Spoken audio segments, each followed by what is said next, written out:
Көңүл буруңуздар. Москва шаарында эмгектенип жаткан мекендештер, сиздер үчүн врач-стоматолог Бигалиев Максатбек Эсеналиевич стоматологиянын бардык кызматтарын көрсөтөт. Сиздерге ыңгайлуу баада тиш ооруларын сапаттуударлоо жана тиш салуу, лечение, реставрация, удаление зубов, гигиеническая чистка, брекеттин бардык түрү, протезирование, металлокерамика, цирконий, имплантация. Бизде консультация жана рентген акысыз. Дарегибиз: метро Дубровка, улица Шарика-Подшипниковская, 40. Дем алышсыз 9-дан кечки 9-га чейин. Кененирээк маалымат үчүн телефон 8999 555 84 77.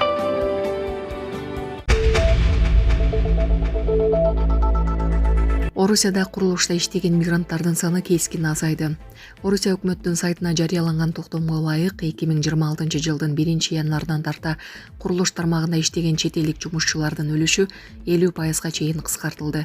Документте мигранттарды башка тармактарда тартууга да чектөөлөр киргизилген.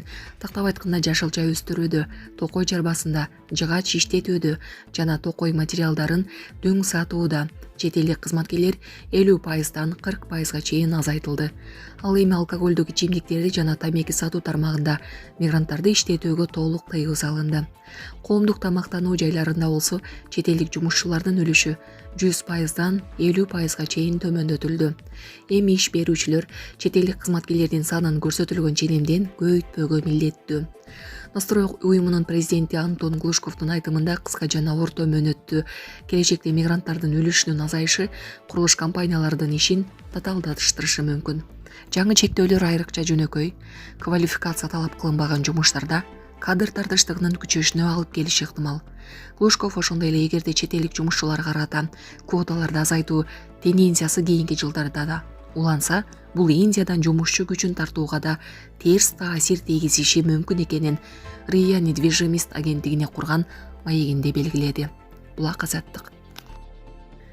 Жаңы жыл майрамында 3000ден ашуун айдоочунун жол эрежесин бузганы аныкталды. Жаңы жыл майрамын өткөрүү учурунда жол кыймылынын коопсуздугун камсыздоо башкы башкармалыгы күчөтүлгөн тартипте кызмат өтөп, учурда дагы жогорку даярдык режиминде ишин улантууда. Бул тууралуу мекеменин маалымат кызматы кабарлады. Маалыматка ылайык майрамдык күндөрдө өлкө аймагында жалпы 3002ден ашуун айдоочу одоно жол эрежесин бузган үчүн жоопкерчиликке тартылды. Алардын ичинен 75 айдоочу мас абалында унаа башкарган, 336 айдоочу ылдамдык чегин ашырган үчүн кармалган, мындан сырткары 602 автоунаа убактылуу айып короого киргизилди. Майрам күндөрү республиканын аймагында 21 жол кырсыгы катталып, алардын көпчүлүгү жеңил чыгымдар менен коштолгону белгиленди.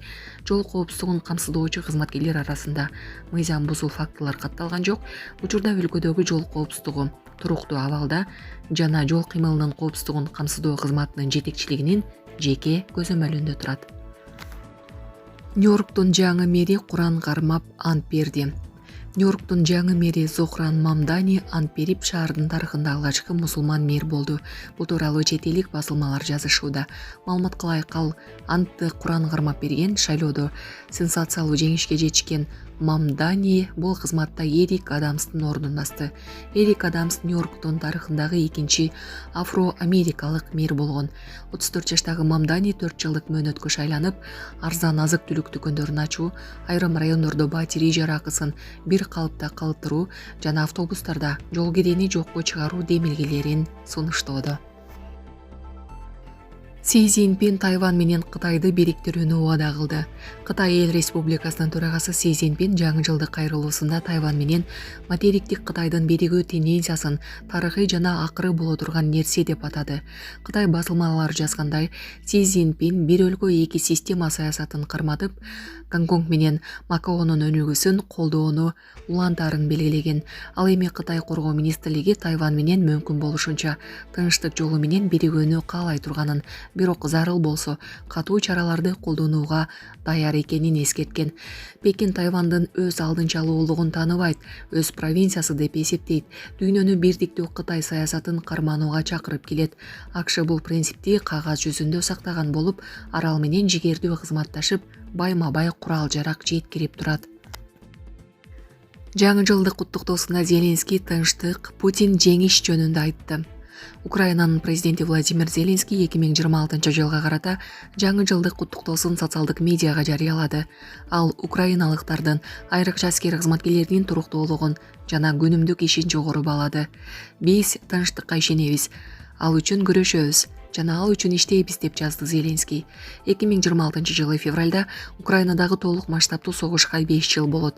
Орусиянын президенти Владимир Путин 2022 жылдын февраль айында коңшу өлкөгө негизсиз басып кирүү тууралуу буйрукка кол коюп, муну атайын аскердик операция деп аталган. Путиндин бул ирет жаңы жылдык куттуктоосунун басымдуу бөлүгү атайын аскердик операциянын катышуучуларына Украинадагы согушка арналган. Путин аларды чындык жана адилеттүүлүк үчүн күрөшкөн баатырлар деп атап, орус жарандарын аларды сөз менен да, иш менен да колдоого чакырды. Миллиондогон адамдар бул жаңы жыл түнү жоокерлер менен бирге экенин жана жеңишке болгон ишенимди жарыялаганын айтты.